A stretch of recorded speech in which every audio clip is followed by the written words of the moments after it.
First, congratulations on your win Tuesday. You've heard these reports out of Geneva. Secretary Kerry still optimistic. Benjamin Netanyahu calling the deal dangerous. Where do you come down this? What would you need to see from Iran in order to support relieving sanctions? Well, you know, George, I have to tell you something. I think there are people who are significantly better briefed on this than I am as the governor of New Jersey. And I think it's very dangerous for folks like me to get involved in the middle of this and start giving opinions. Listen, we have to let Secretary Kerry do his work.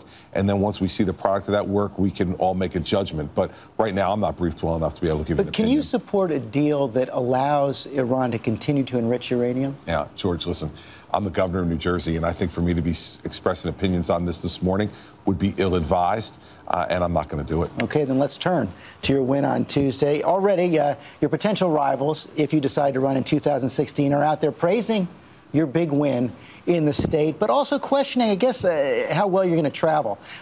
When Rand Paul was asked if you're the man to beat in 2016, he called you a moderate, and then he added this.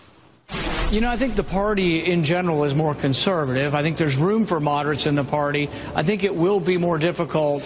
States like Iowa are very conservative. South Carolina is very conservative. New Hampshire, I think, is conservative with a little bit of a libertarian bent. He said it's a tough road for you. So is he right? Can you play in places like Iowa and South Carolina? I'm playing in New Jersey, and that's what I care about, George. At the end of the day, what did we see in New Jersey on Tuesday? 61% of the votes statewide in a state that President Obama won by 17 points just a year ago. The fact is nearly a 40% turnaround from a Democrat at the top of the ticket to a Republican. Majority of the Hispanic vote, nearly tripling our vote among African Americans. And here's why. Because they looked at the record. 143,000 new private sector jobs, $2.3 billion in business tax cuts, spending less this year in fiscal 14 than we did in fiscal 8, 100-year, 10-year reform for teachers, and reforming a pension and benefit system to save $120 billion. People voted on the record of what we've done. I'm proud of it. And how that plays anyplace else is for all the Washington pundits to figure out. I'm the governor of New Jersey. That's my job, and that's what I asked for 4 more years, and that's what I intend to do. All 4 years? Listen, who knows? I don't know. I'm gonna continue to do my job and finish the job. But everybody who's trying to, figure out what life is going to bring you a few years from now, I didn't expect to be sitting here 4 years ago, George. So nobody can make those predictions. One issue that's sure to come up is immigration. You mentioned that you got a majority of Latino vote in your reelection, and you're for a path to citizenship. You also said that undocumented students in New Jersey should get in-state tuition rates. Do you think other states should adopt that policy as well? Listen, I think nationally they have to fix a broken system. And I think this is one of the real frustrations that people across the country have on this and a myriad of other issues, is they look at what governors do, like in New Jersey, where we confront problems, we debate them, we argue about them, then we get to a table, we come to an agreement, we fix them, and we move on. And in Washington, that seems to almost never happen. And so I think, listen, everybody's got to sit at the table. Everyone's going to have a point of view on immigration and a myriad of other issues. Well, let's have our argument out publicly. Then let's get to the table, come to a consensus, and then move on. So, but do you think that national solution should include both a path to citizenship and that relief on in-state college tuition? I think the national solution has to be figured out by the people who are in charge of our national government. My job is to fix what's going on in New Jersey.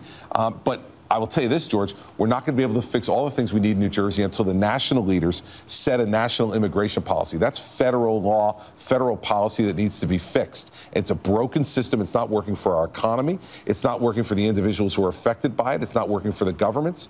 So we need to get them in a room. The president needs to lead, and members of Congress need to do it too. And if they do that, then I think it'll help our economy, it'll help our country if we get to some resolution. Including a path to citizenship. George, I don't get to make those determinations. The folks in Washington, D.C. Well, listen, I can have an opinion about lots of things, George, but we're not going to go through all that this morning, are we? It's 2013, and I just got elected, and I just got elected the governor of New Jersey again. So the fact is, I've already said what I believe, which is it's a broken system and it needs to be fixed. Now let's get to work doing it. And to the extent they want contributions from the governors based on our on-the-ground experience, I'm happy to contribute to that debate and discussion. But right now, there's nothing going on. There's also been a lot of questions about the president's health care plan. You called on him to apologize this week. He seemed to take your advice. A couple days later, he did apologize for people who were getting their health plans canceled. What should he do next? Are you for a delay in further implementation of the law? Listen, anybody who's run anything in their lives could see this coming a mile away. And that's why we didn't do a state-based health exchange.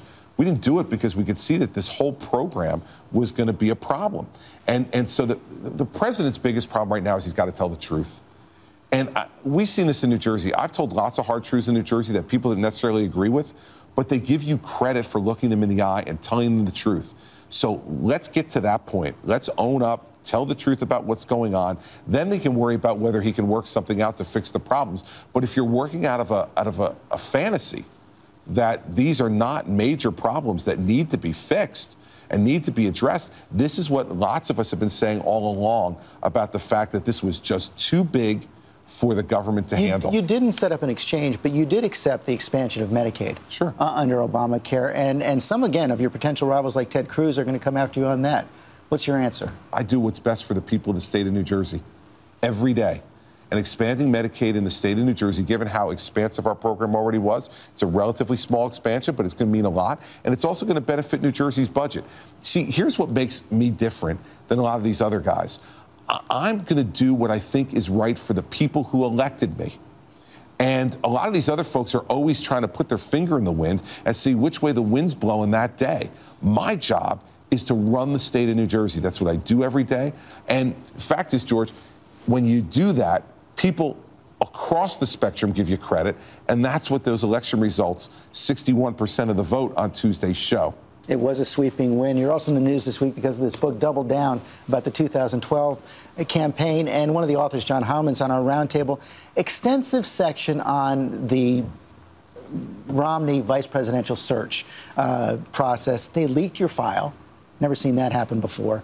And had concerns about a number of things in your background, including this passage on the man who supervised your background check, a guy named Ted Newton. And he says this. He says, there are people now surveying the sum and substance of what the team was finding. Newton told his colleagues, if Christie had been in the nomination fight against us, we would have destroyed him. He wouldn't be able to run for governor again. When you look below the surface, Newton said, it's not pretty. I know you think that all of these issues have been vetted, but a possible run for president brings a whole nother level of scrutiny. Are you prepared for that?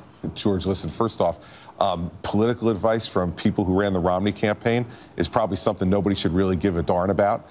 So let's start with that. But secondly, all these issues have been vetted, and if I ever run for anything again, they'll be vetted again. If you're in public life, that's what you have to understand. But listen to Governor Romney. And what Governor Romney said when he spoke last week was that none of this caused him any pause at all. And so I'll take Mitt Romney's interpretation of all this rather than some, paid political consultant who was, trying to make himself famous, obviously, in the book. Finally, you saw that Time magazine cover this week. We're going to show it right there, the elephant in the room. Did that bother you at all, or did you think it was clever? George, if I'm bothered by jokes about my weight, it's time for me to curl up into the fetal position and go home, okay? The fact is that, if they think that's clever, great for them. They run the magazine. They get to make the decisions. Here's the thing with the way the people in New Jersey look at this. Their governor's been on the cover of Time magazine twice in 1 year. We must be doing something right.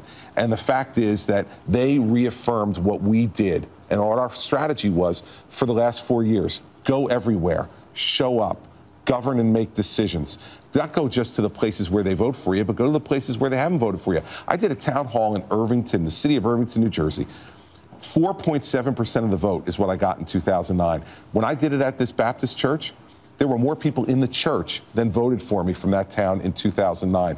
You go places where people need to hear you, and more importantly, you need to hear them.